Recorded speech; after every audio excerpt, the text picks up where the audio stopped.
Yung mga nagtatanong guys kung may age limit nga ba papunta dito sa Japan, no?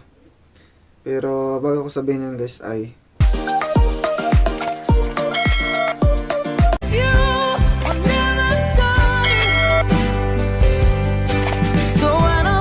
okay guys, marami pa rin po nagtatanong kung may age limit nga ba dito papunta dito sa Japan. Pag dito po kayo sa Japan guys ay wala pong mga age limit dito pag pumasok po kayo sa mga company, no? Sa mga kaisya. Marami pong mga matatanda po dito na nagtatrabaho sa mga company. Minsan nga, priority pa nga po nila yung mga matatanda eh. Pero dyan po sa agency sa Pilipinas ay yun nga lang po, may mga age limit po sila dyan, no?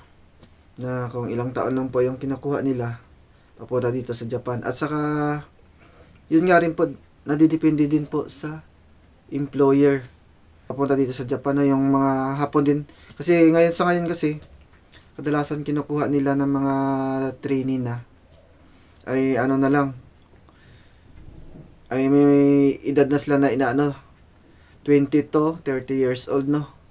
Minsan may extension pa yun hanggang 35 yung mga ganyan na sa mga kadalasan ngayon sa mga agency yun po, marami pong agency ngayon papunta sa Japan na yun nga nakalagay nila 20 to 35 years old or 20 to 30 mga ganun po.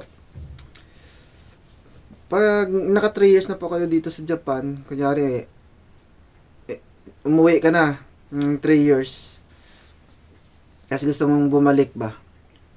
Ang tawag nun sa'yo, ano na siya, pag natapos mo na kasi 3 years, SSW na siya. Ayun po, kahit na medyo may edad ka na po, pag SSW ka na, kahit mga 38 ka na dyan, 39, 40, hanggang 42 siguro, 43, mga ganyan, 44.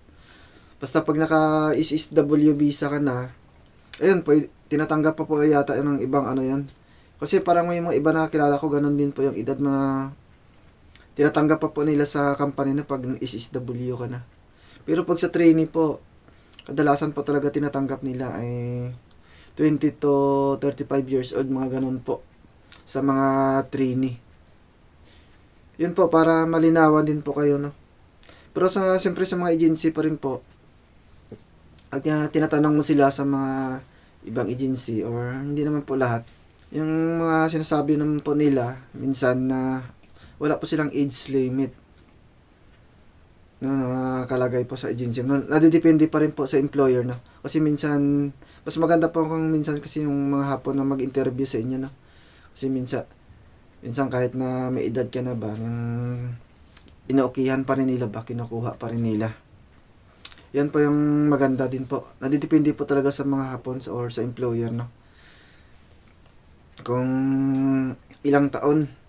Pero yun nga lang po, kadalasan po talaga sa ngayon ang kinukuha nila ay medyo bata po.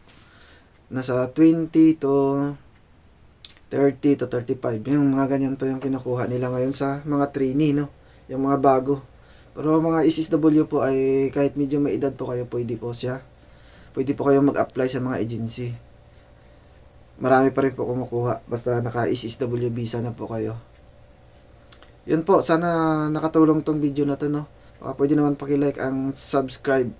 Pag may tanong po kayo, magtanong lang po kayo, no?